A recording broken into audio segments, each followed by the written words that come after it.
Kill movie ഒരു അന്യായ experience തരുന്ന ഒരു സിനിമ തന്നെയാണ്.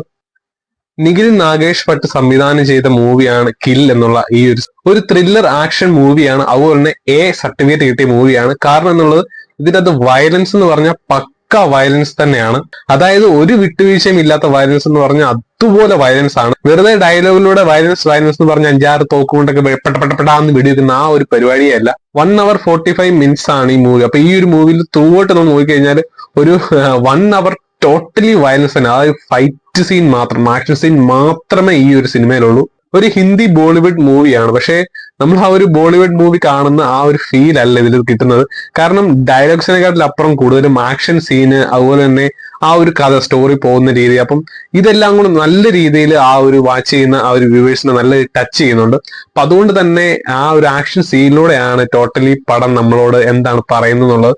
അപ്പൊ അതുകൊണ്ട് തന്നെ ഈ ഒരു ആക്ഷൻ ത്രില്ലർ നല്ല പക്ക ആയിട്ട് തന്നെയാണ് എസ്റ്റാബ്ലിഷ് ചെയ്ത് വെച്ചിരിക്കുന്നത്. വലിയ ഹൈപ്പോ കാര്യങ്ങളോ ഒന്നും ഇല്ലാതെ തിയേറ്ററിൽ ഓടിക്കൊണ്ടിരിക്കുന്ന ഒരു മൂവിയാണ്. അതുപോലെ ഇത് 2023 മൂവിയാണ്. 2024 ഇപ്പൊ തിയേറ്റർ റിലീസ് ചെയ്യുന്നത്. 2023 സെപ്റ്റംബറിൽ ടൊറന്റോ ഇന്റർനാഷണൽ ഫിലിം ഫെസ്റ്റിവലിലൊക്കെ ഓടിച്ച ഒരു പടം തന്നെയാണ്. അതുപോലെ 2024 ജൂണിലാണ് ട്രിബേക്ക ഫിലിം ഫെസ്റ്റിവലിലും ഇത് പ്രദർശിപ്പിച്ചാണ്.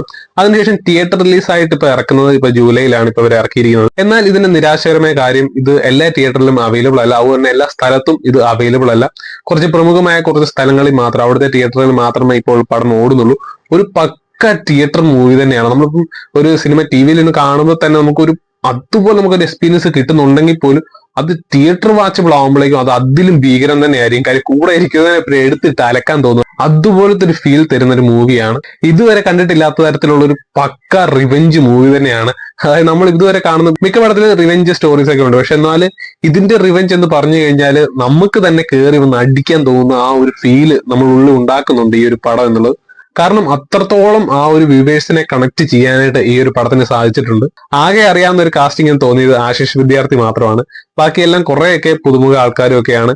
പക്ഷെ എന്നാലും നമുക്ക് through out movie fully engaged തന്നെയാണ്. അതായത് ഒരു 1 hour 45 minutes മൂവിയാണ്. പക്ഷെ എന്നാലും നമ്മൾ കാണുമ്പോൾ ഒരു വോൾ ലെന്ത് ഉള്ള മൂവിയായിട്ട് തോന്നും. കാര്യം ഈ ഒരു സീക്വൻസ് പറഞ്ഞാൽ ഫൈറ്റ് സീൻസിലാണ് മുഴുവൻ. ആ ഒരു പടത്തിന്റെ മുഴുവൻ പോകുന്നതും ആ ഒരു റിവെഞ്ച് ഫൈറ്റ് സീൻസിലാണ്. ഒരു 40 പേരെ വന്ന് അടിച്ചിട്ട് കൊല്ലുന്ന ഒരു മൂവി തന്നെ. പക്ഷെ എന്നാൽ നമ്മളിപ്പോ ഒരു തമിഴ് സിനിമയിലൊക്കെ നോക്കി കഴിഞ്ഞാൽ രജനീകാന്ത് അല്ല വിജയൊക്കെ വന്നിട്ട് ഒരു 10-15 സെക്കൻഡ് കൊണ്ട് 10-50 പേരെയൊക്കെ അടിച്ചിട്ട് തീർത്ത് കളയുന്ന ആ ഒരു ടൈപ്പ് അല്ല. ഒരു പക്ക റിയലിസ്റ്റിക് ആയിട്ട് ഓടുന്ന ട്രെയിനിൽ തന്നെ ഇവർ ഓരോ ബോഗി വെച്ച് തന്നെ കുറച്ച് സെക്ഷൻ ആൾക്കാരെ എല്ലാം അങ്ങ് തീർത്ത് കളഞ്ഞേക്കുവാണ്. ആ ഒരു ട്രെയിൻ മൂവി തന്നെയാണ്. ഓടുന്ന ട്രെയിനിൽ വെച്ചുള്ള ഒരു 1 hour മുഴുവനും ഈ ഒരു ഓടുന്ന ട്രെയിനിൽ വെച്ചുള്ള സീൻസ് ആണ്. ആ ഒരു ഫൈറ്റ് സീൻസ് ആണ് മുഴുവനും. അവിടെ നടക്കുന്ന ആ ഒരു റിവെഞ്ച് ഫൈറ്റ്, അതായത് ആദ്യം നിലനിൽപ്പിന് വേണ്ടിയുള്ള ഒരു കുറച്ച് ഫൈറ്റ് ഉണ്ട്. അത് കഴിഞ്ഞ് കാമുകിക്ക് വേണ്ടി നടക്കുന്ന ഒരു ഫൈറ്റ് ഉണ്ട്. ഒരു അന്യായ ഫൈറ്റ് ആണ് പിന്നെ അങ്ങോട്ട് വരുന്നത്. ഫൈറ്റ് മാത്രമല്ല, വയലൻസ് എന്നൊക്കെ പറഞ്ഞ പക്ക വയലൻസ് തന്നെയാണ് കയറി വരുന്നത്. തിയേറ്റർ വാച്ചബിൾ തന്നെയാണ്. ഇനി തിയേറ്റർ വാച്ചബിൾ ആയിട്ട് കിട്ടിയില്ലെങ്കിൽ പോലും ഇപ്പോൾ മിക്ക ടെലിഗ്രാം ചാനലെല്ലാം തന്നെ പടം അവൈലബിൾ ആണ്. അതിലെങ്കിലും കയറി കാണാൻ ശ്രമിക്കുക. ജസ്റ്റ് ഒരു സാധാ മൂവിയാന്നുള്ള രീതിയിൽ വിട്ട് കളയാതിരിക്കുക. കാരണം ഒരു കിഡിലിൻ എക്സ്പീരിയൻസ് തരുന്ന മൂവിയാണ് കിൽ എന്നുള്ളത്. So watch it guys.